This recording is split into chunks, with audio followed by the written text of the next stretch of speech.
How the Tiger Got His Stripes. A long time ago, when animals still had the power of speech, a white, stripeless tiger crept to the edge of the jungle and looked out at the paddy fields where the rice grew. He saw a man sitting under a banana tree eating his lunch.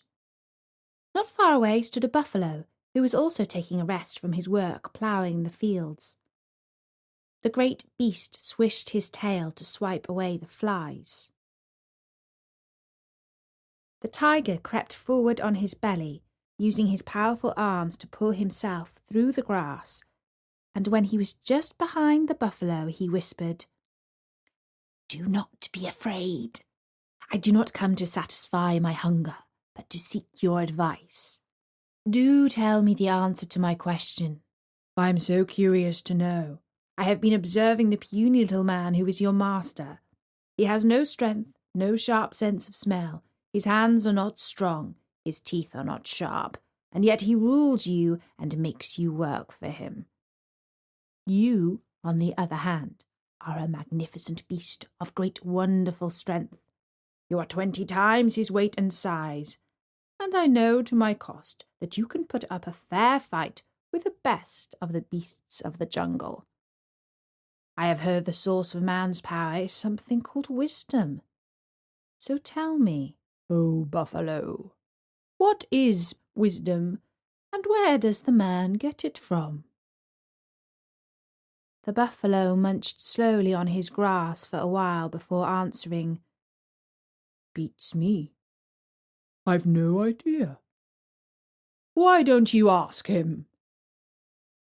The tiger saw that he wouldn't get a sensible answer from the buffalo, and so he sprang over to the man in one great bound, and as he stood before the trembling farmer, he said, "Have no fear, little man. I have not come to satisfy my hunger. I am here in search of wisdom. Do answer my question, please, for it perplexes me. What's this thing that men call wisdom? What does it look like? Where does it come from? Will you not share some of it with me?" The man wiped the sweat of fear from his forehead and said as calmly as he could, "Wisdom is very precious. Must I really give some of it to you?" "The choice is yours," said the tiger. "But do you hear that sound? It is my stomach rumbling. I have not slept or eaten for 3 days. So perplexed have I been by this question that I am now starting to feel like I could do with a bite to eat." And the man could indeed hear a low rumbling sound. He replied to the tiger, "Well, of course, I will gladly share my wisdom with you. But I am afraid I have left it at home today. I must go and fetch it for you. If you come back with me, I am afraid the villagers will take fright. Will you wait here a while?" The tiger walked around the man menacingly before giving his reply. "I will wait. But be sure to come back, or I will visit you in your field again tomorrow, and next time I might be more hungry than inquisitive." The man started to walk out of the field, but he had only taken a few steps when he turned back and said, "Please forgive me. I am troubled by the thought of leaving a hungry tiger here with my animals. Will you let me tie you to this tree while I am away fetching the wisdom? That way my fears will be at rest." The tiger was afraid that the man would change his mind about sharing his wisdom. He thought of the great power that only little wisdom would give, how with his strength and with just a little of man's wisdom, he would rule every creature that walked, slithered, swam, or flew across the world.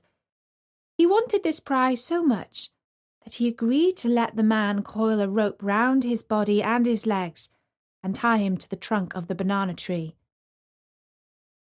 A little later, the man returned to the field with his 3 sons.